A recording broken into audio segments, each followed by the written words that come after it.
Doris Day really despised him more than anyone else. On April 3, 1922, Doris Mary Ann Kappelhoff was born, Cincinnati, Ohio. During the Great Depression, she lived in a small, middle-class home. She showed an infectious love of performance from a young age. At first, she didn't want to be in Hollywood or recording studios. She wanted to be a professional dancer. Her first big love was dance, and she worked hard at it, showing enough potential that she and a partner even won local dance contests. But that goal came to a sudden and tragic end when a bad vehicle accident broke her leg and terminated her hopes of becoming a dancer.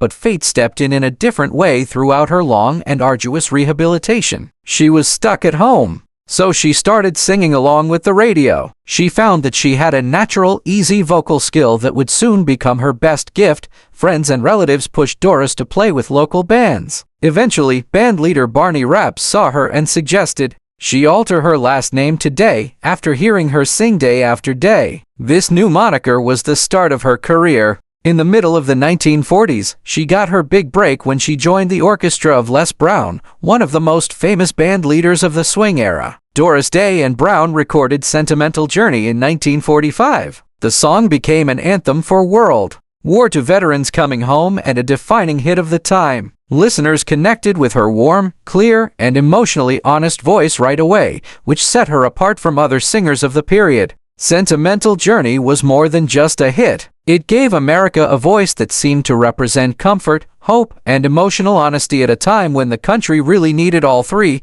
Hollywood immediately took note, and Doris Day made her movie debut in Romance on the High Seas in 1948. What started out as a small acting job quickly turned into a big movie career. Doris had a unique set of traits. She was lovely in a natural way that didn't make her look distant or too spectacular to be scary. She was honest, and her sense of timing was natural rather than rehearsed. People trusted her, cheered for her, and regarded her as a mirror of themselves or of the ideal version of what it is to be a woman in America during the 1950s. She became one of the most bankable actresses in Hollywood. She starred in a wide range of movies that showed off her singing, acting, and humorous skills. Her acting skills peaked in the 1955 movie Love Me or Leave Me, in which she played vocalist Ruth Etting. The part put to rest any reservations about her versatility as an actress, showing an intensity and emotional depth that astonished both reviewers and audiences. Hollywood sometimes wanted to present Doris Day as the perennially happy, innocent girl next door,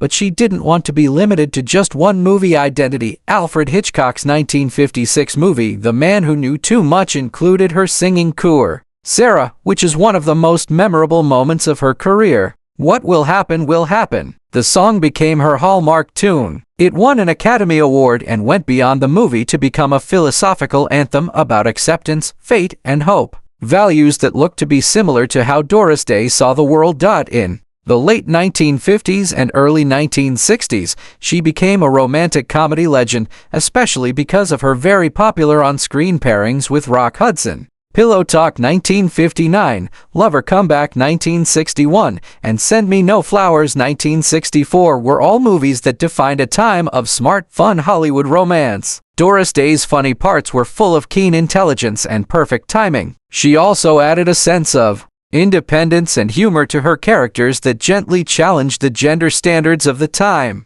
Doris's characters frequently followed the social norms of the time, but she gave them self-respect, agency, and moral clarity, which made her movies both fun to watch and important to culture. Doris Day was one of the most popular music artists of the 20th century. In addition to her work on screen, she recorded hundreds of songs in pop, jazz, and traditional styles, and she is still one of the best-selling female singers of all time. Her voice was pure, expressive, and emotionally direct. It had a timeless quality that let her recordings remain long after musical styles altered. Doris Day never used tricks or exaggeration when she sang a sweet ballad or a happy novelty song.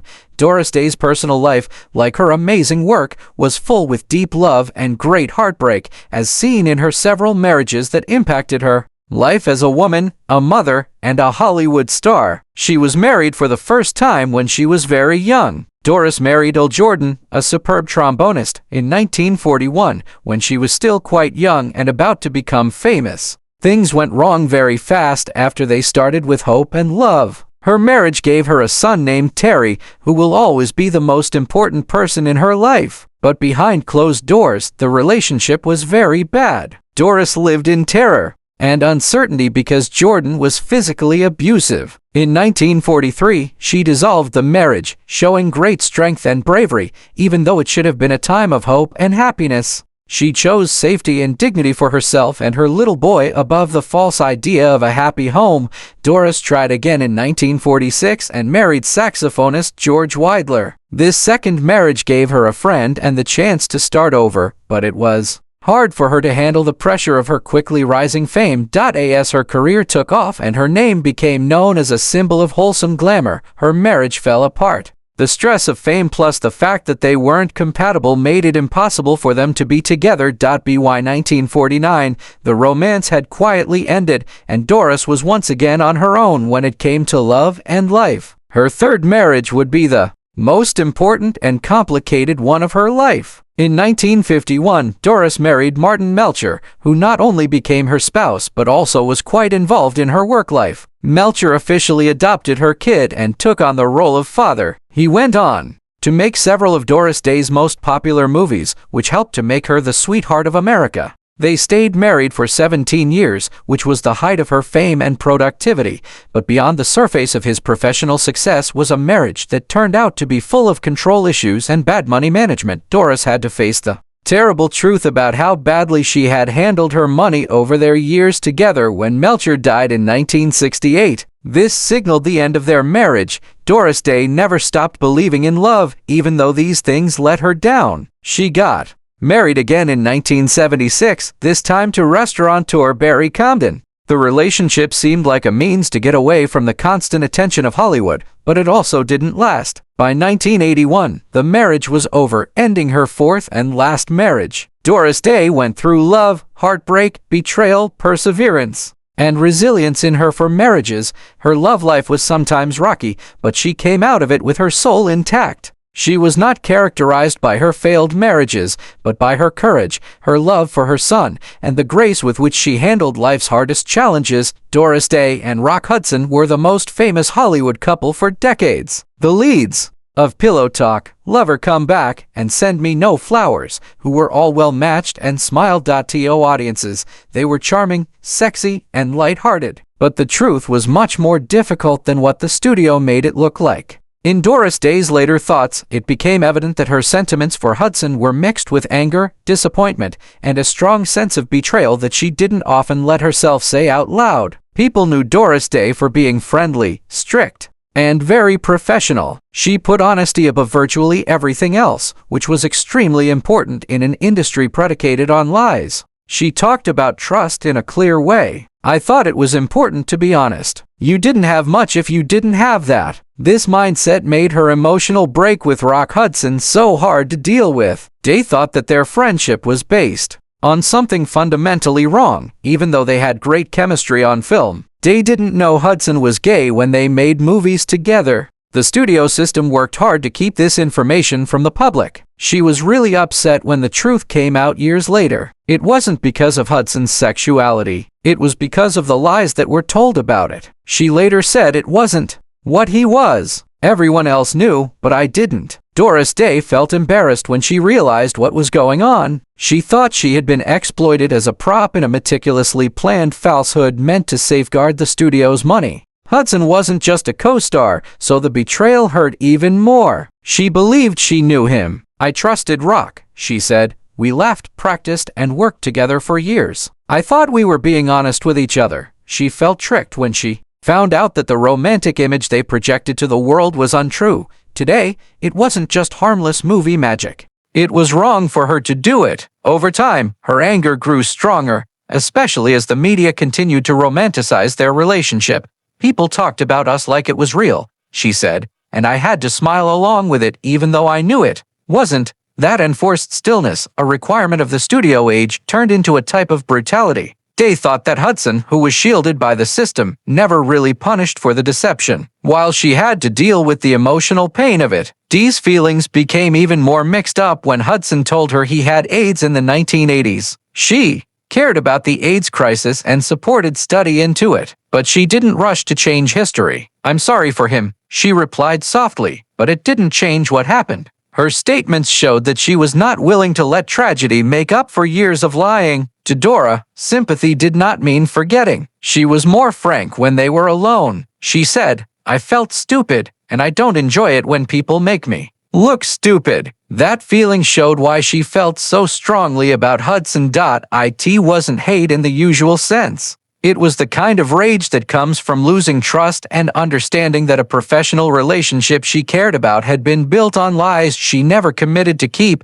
Hollywood wanted to make them into an ideal couple, but Doris Day wouldn't let them. She answered firmly, "What you saw on screen wasn't my life, and it wasn't the truth." In the end, she was most angry with the system that pushed people to lie and stay quiet, not only Rock Hudson. In her mind, Hudson was still the face of that treachery. Doris Day lived long enough to tell her story the way she wanted to, and although history may remember her and Rock Hudson as movie soulmates, her remarks remind us that beneath the smiles was a lady who felt very wronged and never really forgave it. Doris Day died quietly on May 13, 2019, at her beloved home in Carmel Valley, California. She was 97 years old, which is an amazing age for someone in American entertainment. Pneumonia was the cause of her death. It was a gentle ending for a woman whose life had been full of music, laughter, grace, and an unbreakable soul. The Doris Day Animal Foundation, the charity she started and ran for decades, told the world about her death.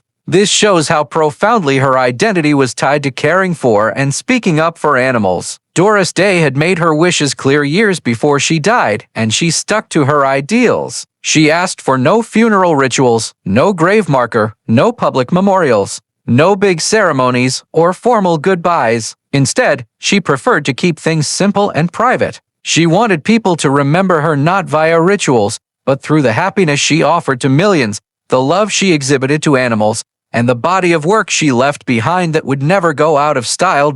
In not going to public events, Day gave one last touching reminder of who she really was. A very quiet person, even though she was famous all around the world. She thought that love, laughter, and giving were much more important than statues or memorials. Even though there weren't any public events to remember her, the world mourned her in its own way through shared memories, favorite movies, favorite songs, and sincere tributes from fans and other artists. Doris Day's legacy didn't need a service or a marker to live on. It lives on in the warmth of her performances, the clarity of her voice, and the kindness that marked her final years. Her death was not the end, but a soft goodbye from an icon whose legacy lives on, reminding people of a period when hope, honesty, and grace shone brilliantly on film and in real life.